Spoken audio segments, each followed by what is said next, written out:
This is Orson Welles, speaking from London.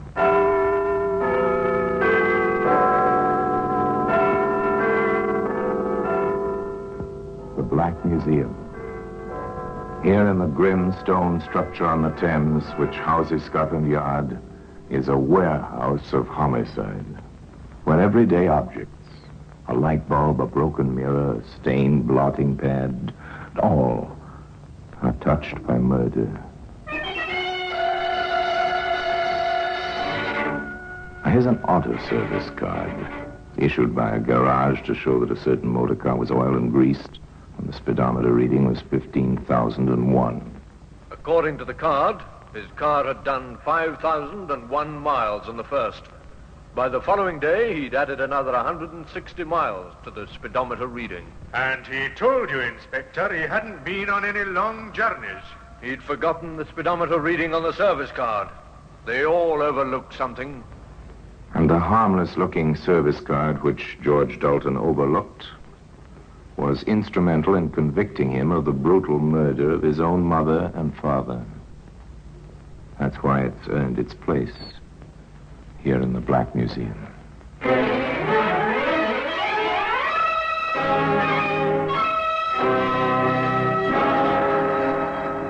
From the annals of the Criminal Investigation Department of the London Police, we bring you the dramatic stories of the crimes recorded by the objects in Scotland Yard's Gallery of Death, the Black Museum.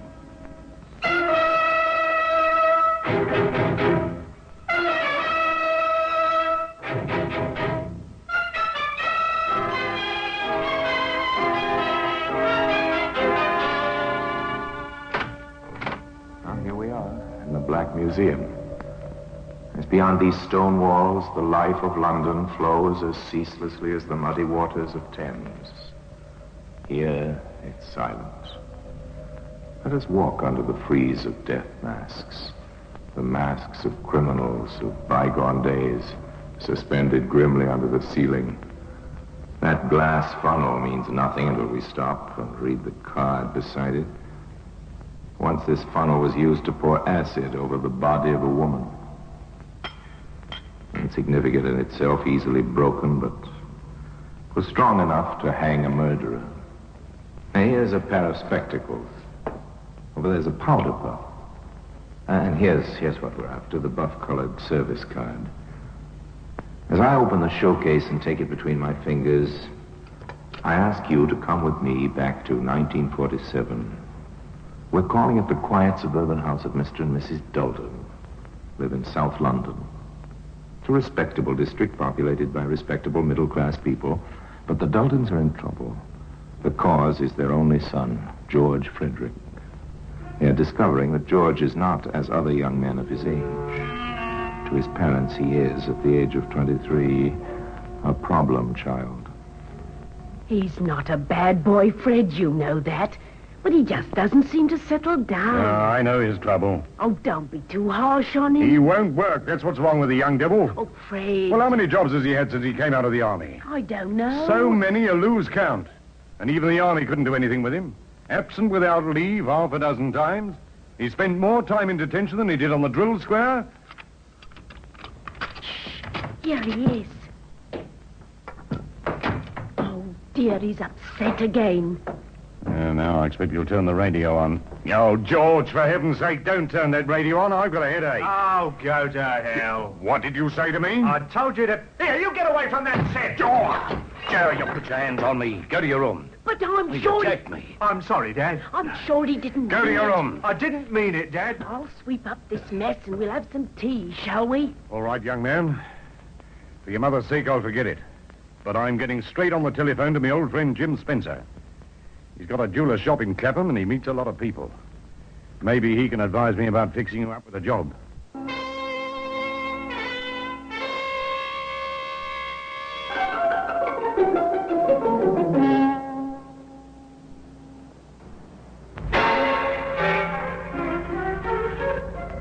Jim Spencer, the jeweler, was white-haired in his 60s. He lived over his shop, which was quietly prosperous, and he had just lost a young assistant who, having learned something of the trade, had transferred to a larger firm. So George Dalton was taken on in his place, and for the first time, George seemed to be interested in his work. But perhaps that was not altogether surprising.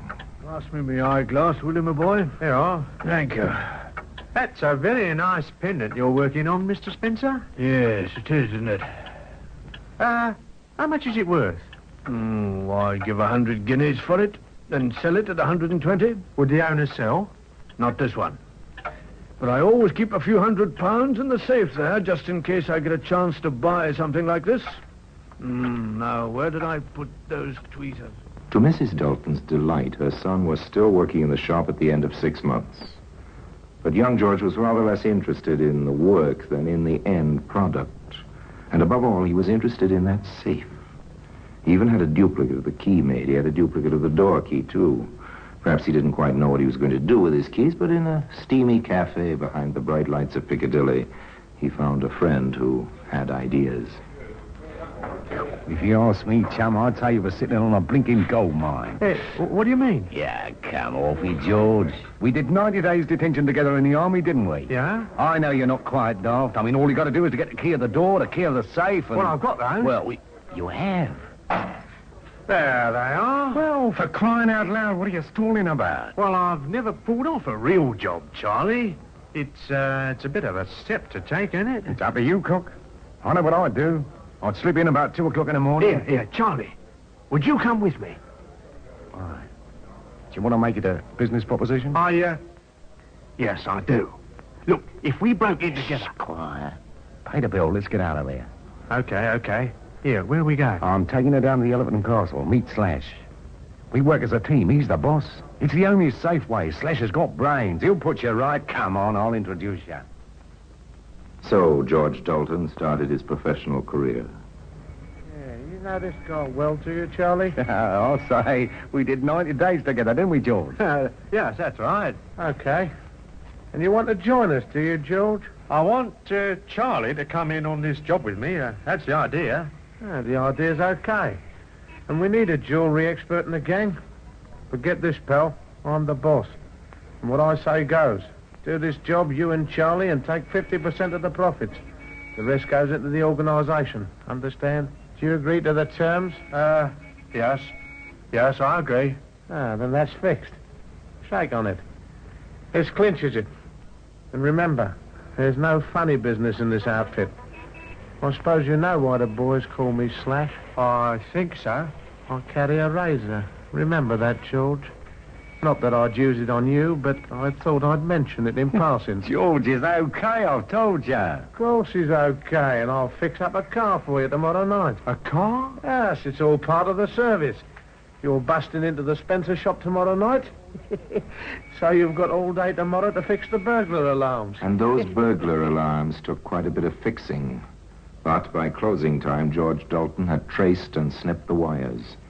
Putting on his coat, he wished his employer a dutiful good night, and at 11 o'clock, Mr. Spencer turned out his light in the bedroom upstairs and climbed into bed. 3 hours later, a stolen car turned quietly into the deserted street and stopped. The coast's clear, George. You got the keys? You bet. Okay, then in we go. Right. Where's the safe? Over here. Oh, okay, get to work. The old man's upstairs, isn't he? Yes. Heaven help the old fool if he wakes up and comes down. You got that safe open yet? No, the lock's a bit stiff.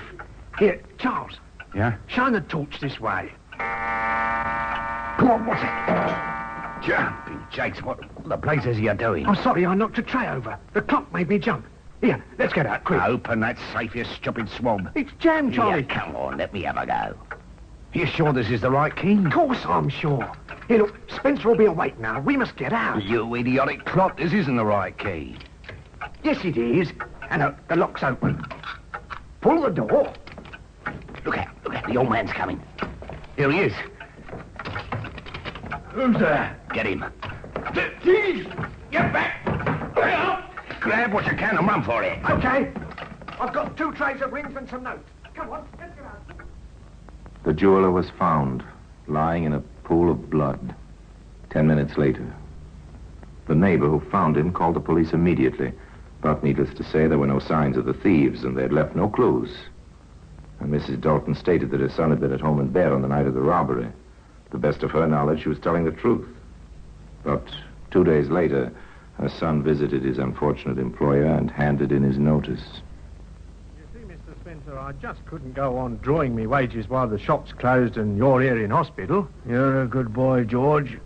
I only wish you knew enough about the business to carry it on for me, but I thought it wiser to put the stock away in the bank in case those rascals came back. I only wish I could get my hands on them, the dirty swine. Luckily they didn't get away with anything worthwhile. What do you mean? I thought that you... What did you think, George? I thought they cleaned you out. No, I'm too old a bird to leave valuables in the shop safe at night. I take 'em all upstairs to a real safe. I only leave the paste stuff down below. Didn't I ever tell you? No, you never told me.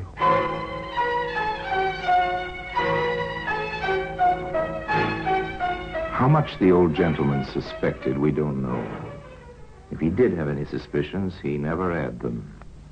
But Slasher was not so easy. George Dalton, the expert in jewelry. Come here, George. I want to speak to you. What's the trouble, Slash? I'll tell you what's the trouble. You dirty double-crossing perisher. Think you can unload junk on me, do you? You knew these rings were duff. I didn't know. After working in the shop for 6 months, you didn't know where the real stuff was? Don't give me that. 2 trays of duff and a $5 in notes. You can't get away with it. Where's the rest? There isn't any more. Okay. I warned you.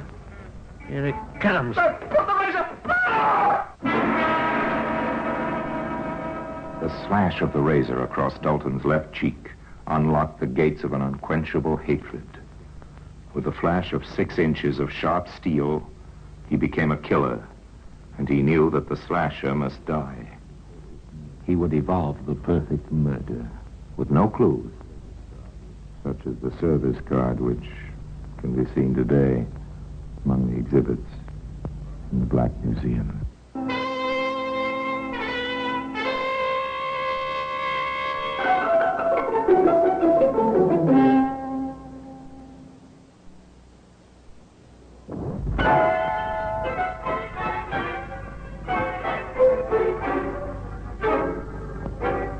We return to Dalton, the killer.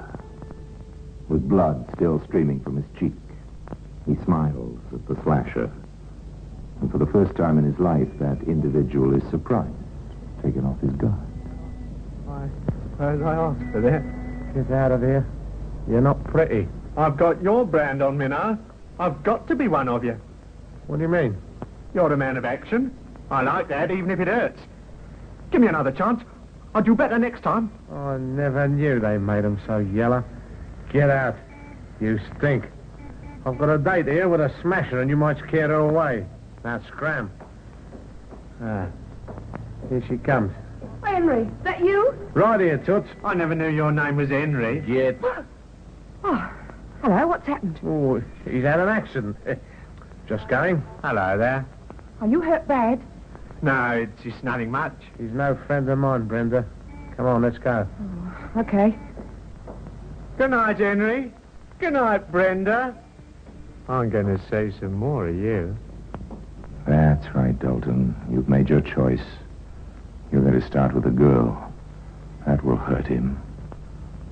Follow them. They go into a cafe. Have a meal. You wait in the shadows. They're coming out at last. Follow them again. Into a mean little street. Oh, yes, this must be where she lives. You're going to let me in, aren't you, Toots? No, I'm tired. What's the matter with you tonight? I don't know what you did to that fellow. Oh, for Pete's sake, you're not still beefing about him. I know what you did, and I'm no prude, but I don't like razors, and you know it. Good night. No, look here, wait a minute. Okay, if that's the way you want it. See you tomorrow. He's gone. Suppose we knock on her door. Yes, knock on her door. See what happens. Cheeks still bleeding. Look, I told you to... It's me. What do you want? Have you got something I can put on this cut? You followed us? Yeah. Why? I don't know. I need help. Oh, if he comes back, he'll kill you. Here, come in quick. I don't know why I'm doing this. I must be crazy. Here, come into the kitchen. I'll bathe that cut. Well, I'd better go. I'm a nuisance. Oh, you can't go now. Come over to the sink. Well, if the cops saw you in this mess, they'd take you for questioning. Here, hold your face over the water. Righto. What's your name? George Dalton. Henry says you double-crossed him. I didn't. It would be so easy to squeeze that pretty throat of yours, Brenda. But you're too lovely. Much In there. too lovely. Now, keep still while I put some plaster on. It's lucky the cut isn't deep. Huh? How'd you feel? Oh, fine, thanks. Oh. I suppose I'd better go now. I don't understand you, George. You know, you're different from the others. What others? I suppose you know what sort of girl I am. I don't care what sort of girl you are, but I sure like you. Well, you're decent. Perhaps you should go. I'll do just whatever you say. Oh, your shirt and coat are all covered in blood. I can't turn you out like that. You'd better spend the night. Now, I'll get you some clean clothes in the morning. Brenda, I never felt like this about anyone before. I don't know what to say. Honey, I don't either. Well, I'll put the kettle on and we'll have a nice cup of tea.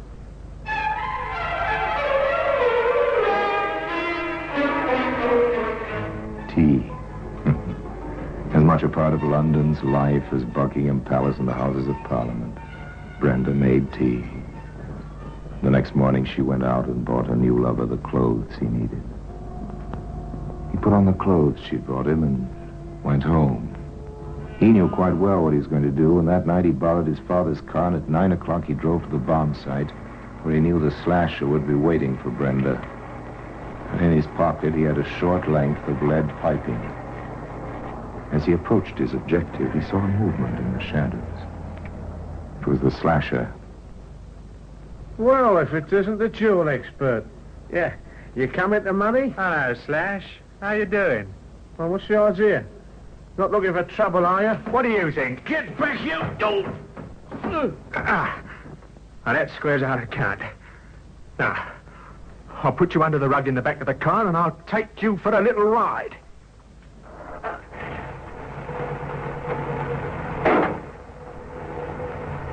The little ride was to a deserted bridge over a railway. Dalton lifted his victim onto the parapet. Then he paused. Just before you go, I wonder how much you've got in your pocket. Anybody coming? Good. Oh, yes. Quite a few notes here. Thank you, Slash. Thank you very much. Goodbye. And quite gently, Dalton eased the unconscious man over the edge. After that, it was easy. Brenda, like the old jeweler, may have had her suspicions, but she kept them to herself. Dalton had money, taken nearly £100 from the slasher's pocket before pushing him into the path of the oncoming train. That £100 lasted just 2 weeks. 2 glorious weeks. The happy couple celebrated those weeks in the famous seaside resort of Brighton.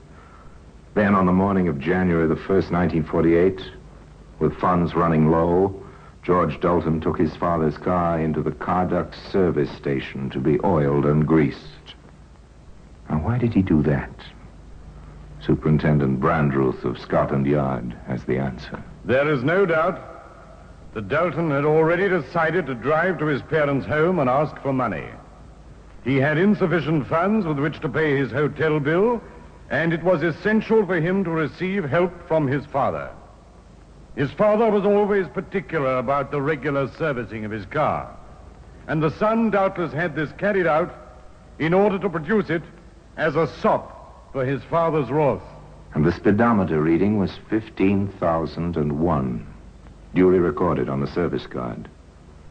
So George Dalton drove the 50-odd miles to his home on what was to be his fatal journey.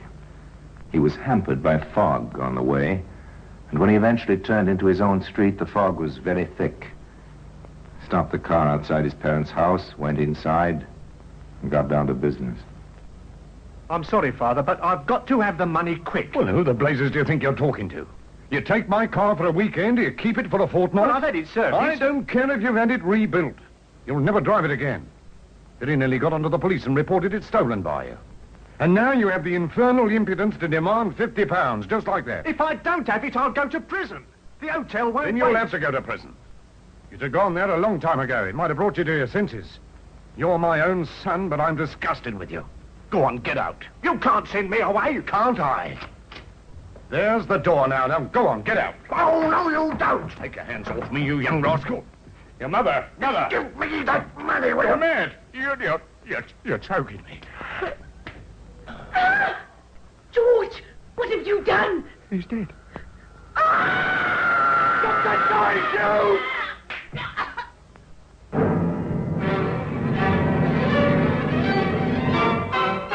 Dalton, apparently unimpressed by the enormity of his crime, left the murdered couple lying where they had fallen while he searched the house for money. He found just over £30 of his parents' savings.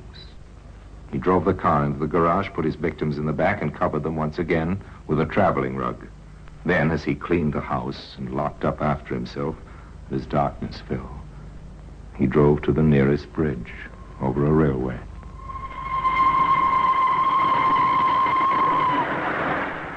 It was the same method as before. And when it was over, the murderer drove back to his lover in Brighton. But when he arrived, she had grim news for him. George, tell me you didn't do it. What? What are you talking about? Your mum and dad. Ah, you're mad. You don't know what you're saying. Come into the other room, quickly. Brenda, what do you know about my mother and father? Now, tell me. So you did do it? No. I know you did it. Oh, why? How could you? Brenda. Don't touch me. Mr. Dalton, is it? Yeah? What do you want? I'm sorry to have to tell you that your mother and father were found dead an hour ago. I didn't do it. What exactly do you mean by that? How dreadful. I don't believe it. You know how they died? Of course I don't. How could I? Well, that's what I was wondering. Could you give me an account of your movements today? Yeah. I spent the day here with my fiancée. You haven't used the car outside? Oh, we drove to New Haven. That's 8 3/4 miles. 17 1/2 there and back. You haven't been anywhere else? No. The car's been here all the time? Yes. According to the garage people, you had the car serviced this morning. Yeah? The speedometer reading then, according to the service card, was 15,001. You put on over 100 miles since then. I've just checked the clock on my way in. The girl knows I've been with her all day. Oh, George, what's the good of you lying? The speedometer's in order. That can't lie. I'm afraid that in the circumstances, it's my duty to charge you with the murder of... Stop him! Let me go! So George Dalton was arrested and charged with the murder of his parents within an hour of their bodies being discovered on a railway line 50 miles away. In due course, he was convicted, and at 8 o'clock on a cold, misty morning, he mounted the steps of the scaffold. And he told you, Inspector, he hadn't been on a long journey. He'd forgotten the speedometer reading on the service card. They all overlook something. And that is why the service card has earned its place here in the Black Museum.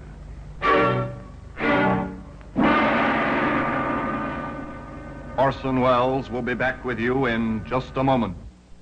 You may be wondering how George Dalton was traced so quickly. When his parents' bodies were discovered, the police immediately went to the Dalton residence, expecting to find the son. Both the son and the car were, of course, missing.